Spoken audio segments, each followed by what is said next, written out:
How you doing, folks? You're watching Onward with Onrie. I'm your host, Onrie Kompan, and today we're going to be talking about sales tactics. And there's different ways of selling products to people, and but the approaches that you need to develop are all the same no matter what you're selling. Like, for example, let's say you are selling a house. When you're selling a house, the approach that you have for that is the same kind of approach you need to have for selling knickknacks or comic books or any other kinds of products out there that you're trying to get out there into the customer's hands. So today I want to talk about ways to help you kind of polish these skills so that when you get out there, you can be the kind of salesman that you actually want to be. And the first step to this, I think, is to understand that the customer's needs come before your own. So what that means is that if you are, for example, let's go back to real estate, let's say you're in that business, you have to focus on the customer's needs first. The customer is looking for a house. Your job is to help them find a house. And it's not just find a house, it's find the house that's going to make them the most happy. You have to work with them. You have to put yourself out of the picture. You have to not worry about the things that are most important to you. And that's one of the tough things about working in sales is that you're getting paid on the back end. So the only time you're going to get paid is if the sale is made, if the transaction goes through. And there's so many steps, especially in real estate, to get to that point. There's the inspection. There's all these other things that go on that can that can make or break a sale. But in order to achieve the goal of making the sale, the customer's needs need to come before your own. You have to take yourself out of the picture and think to yourself, I will go to hell and back for that customer. I will do everything possible to make sure that they're happy. And I'm not worried about my commission. I will worry about my commission once everything is taken care of, because if I go that extra mile right now, they will take note of that, and no matter what happens, I will get my money as long as they are satisfied. And the same thing can be applied to comic books. Now let's take it back to comic books. If I go to a convention, I can't give off the impression that all I want to do is take your money. Do I want to make money at conventions? Absolutely. That is why I'm there. I am there to make money. But I am also there to satisfy my customers. I am there to get my book into their hands because I believe in my product and I want them to read it and I want them to enjoy it.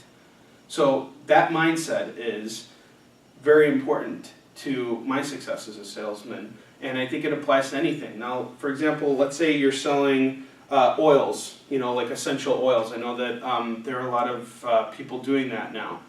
And my wife, she actually has all kinds of essential oils, so I know a little bit about them. And I think that when it comes to selling essential oils, when you're going to your customer, I think it's important to first understand what your customer is looking for, what kinds of problems your customers are having. So, for example, if you're just going to come to them and say, hey, I got essential oils, this one does this one does that, you're going to lose your customer. First, talk to them, find out what they're looking for. For example, if, say, they get sick very easily, you might recommend a special oil that can help boost their immune system. Or if they're very stressed out, you can offer them an oil that helps reduce stress. Things like that can help you identify with the customer and allow you to, find the best way to suit their needs. All right?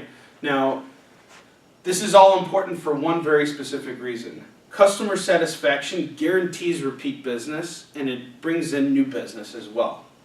So when you go through the process and put yourself out there as the salesman and go out of your way to make the customer happy, you're setting up yourself to be a person that people want to do business with.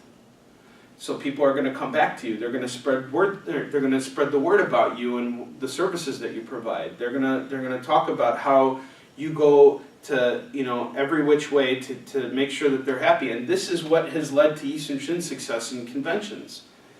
People feel my energy when I'm out on the floor pitching comics. They can see that I really care about my product, that I really care about the people that I'm interacting with, and that I'm trying to achieve something, that I have a goal. And people can get behind that. They want to be a part of that. So no matter what it is that you're selling, if you have that drive and that ambition to not only move the product, but to move it the right way, you're setting yourself up for greater things. All right?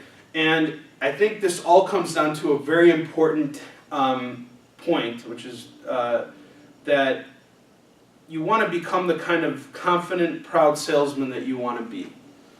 And long before I even started doing conventions, the first thing I did was I walked around an artist alley floor at a convention.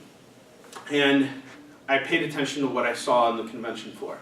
And I noticed that a lot of artists and writers were not really interested in interacting with me. Like every time I would show interest in their work, they kind of, seemed very standoffish or just not interested or were shy. There just wasn't, that interaction. And I took all that and I thought to myself, what kind of businessman do I want to be? What kind of salesman do I want to be? And I took that experience that I had, and that allowed me to naturally develop my own technique. Rather than be behind, my table, I decided to be in front. And the reason why if you see me at a convention, the reason why I'm in front of my table is for a couple of reasons. The first major reason is to close off the distance between me and the customer. Because when you're at a convention, there are so many distractions, right? There's cosplayers, there's posters everywhere, there's comics everywhere you look, and then there's toys, and there's video games, and there's screens, and there's everything. You need to cut that distance between you and the customer so that you can interact with them directly. On top of that, when I make a transaction, I like to shake people's hands, and sometimes I like to give people hugs too. If you're supporting my business, you're putting blood into my business. You're allowing me to stay in the fight. So, I want to show my appreciation to you. I'm not going to just randomly go up and start groping people, but, having that handshake, that's a very important thing. Sometimes people want to take pictures with me too after they buy books, and that's another reason why. But another reason why is when I'm at a convention, the main thing for me is that I want traffic not just coming to my table, because if I'm only getting business, if I'm the only person who's getting anything, it's really bad. It doesn't look good for a number of reasons. First off, people will be disoriented after they leave my table, and two, my neighbors are going to feel like, like chopped liver, and I don't want them to feel that way. When everybody is busy, everybody is making more money. So you want a convention where there's constant traffic, there's constantly people going through, and on top of that, if there's always traffic flowing through a convention aisle, I don't have to work as hard. I don't have to scream at the top of my lungs to get people's attention. I can talk at a softer tone and still be in front of my table, which is less aggressive and more effective. So, those are the kinds of things that, I hope you can you take away from this. Is not that I'm telling you to, if you're in the comics biz, that you need to be in front of your table, because some people just don't feel comfortable doing that. Some people feel more comfortable being behind their table. And that's totally okay. You can still be just as effective from behind your table as you are in the front. I've done plenty of shows where I've had to be behind my table, and I came out just fine at the end. Think more about how you can be that confident, proud salesman that you want to be. Think about the things that you see at the convention center, and bring out the best version of yourself that you can. All right, and that's not an easy thing to do. But you have to step out of your comfort zone. You have to, put the customer's needs in front of your own. And when I say confident and proud salesman, what I mean by that is just that. Believe in your product. Don't have any doubt about who's holding your book. Let them make the decision of whether or not your product is for them. But you should be behind it. Sometimes people ask me, all right, are you sure I'm going to like this book? I don't know if you're going to like this book. I don't know if you're going to like what I sold you just now. I know that I put my heart and soul into it, and you you're giving it a shot, so yeah, you're going to enjoy it. Of course I'm going to say that. Why would I say, no, you're going to hate this? And you don't want to set people up like that. You don't even want to be sarcastic and set that up. One thing David Anthony Kraft, my co-writer and partner on East and Shin, always tells me is always keep a positive face on your business. Don't start don't start making comments that can be perceived as negative, even if you're joking. For example, one time he got on my case because I made a joke about how, we would have filler issues with Eastern Shin. Well, we don't do filler issues with Eastern Shin. Everything is intended with Eastern Shin, so there will never be a filler issue of Eastern Shin.